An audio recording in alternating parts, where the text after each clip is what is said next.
This portion of CardioSource Video News is supported by the makers of Xarelto.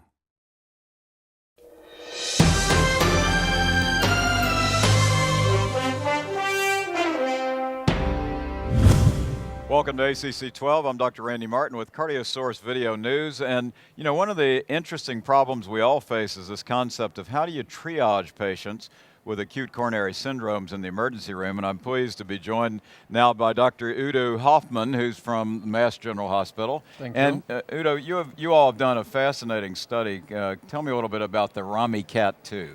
The Romicat Ii trial is a randomized control, strategy control trial that really compares two strategies to manage and triage patients in the ED. One strategy is you get a CT first the moment you're in the hospital, and the second one is you get your standard of care that can include stress testing, functional testing, or just observation. So it's a randomized. How many people did you all enroll? 1,000 patients in 9 centers in the US. So that's fabulous. So big numbers, powered well. What did you find? So we found that in this trial, patients that were in the CT arm were discharged much faster than patients in the standard of care arm, while it was safe to discharge them. Meaning, despite that they were discharged faster, they didn't have any acute coronary syndromes later on. And the numbers are that 50%, it took about 8 hours to discharge 50% of the patients in the CT arm. It took 26.8 hours to discharge 50% of patients in the standard of care arm. And another more, So that's dramatic. That's a 16-hour or thereabouts differential. Right. It's a pretty dramatic shift that we've seen. I would summarize that the shift that we've seen is you have a tool early on, you introduce a diagnostic tool early on that tells you who is sick and who is healthy. And it really stratifies patients very strongly at the beginning. So the majority of patients do not have a coronary syndrome and can be sent home. And then you have about 30% of patients where you detect disease with CT. Right. And we also saw that those undergo more stringent testing than in the standard of arm. So in a way, the resources are kind of shifted to the patients that are sick. In my point of view, that is a really good thing. That's great.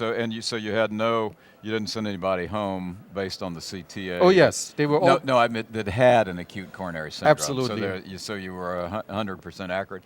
But so the concept. So you saved time, obviously, and resources there. What was the cost differential of the two arms? So the cost was actually the same in the two arms when you look at the overall cost. And this is driven by the high cost, for example, of invasive angiographies, Sure, which were more frequently done, and also interventions were more frequently done in the CT arm. So it's a 32 versus 21 PCI or bypass, and that really drives that. Despite that the cost for the ED evaluation was much lower in the CT arm, that overall the costs were the same. Okay, so very important data. And where do you think, sort of what's the take-home message in this? I mean, is this going to transform the way we look at, or potentially transform patients in the emergency room? I think it provides a solid comparison that CT is a valid alternative that does not cost more and is as safe as standard of care evaluation, but that you can actually discharge many patients earlier. And what we have not been able to assess in the study so far is probably the larger benefits for the ED, because as you can envision, the patients are now cleared, so the ED can take care of other patients. And also the patients are being sent home, they have a better quality of life, obviously.